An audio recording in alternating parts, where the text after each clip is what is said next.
એ સંપાબેન, એ આવા મંગલી હું હોય તું આ બાજુ આવી. એ સંપાબેન, તમાર હો તો બાકી એમ હે હો, આખો દી કામ જ કરી રાખે.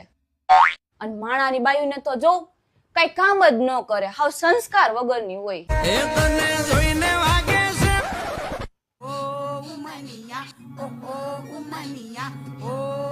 એલી આજે રોટલો બારી નાખો મુઈ તે શું કરવું બાઈ તારું મારે હવે.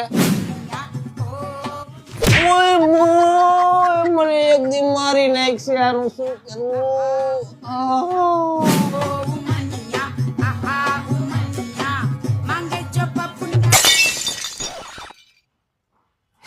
એ મંગલી હું તો કહું માતાજી કરે તને આવી વહુ આપે.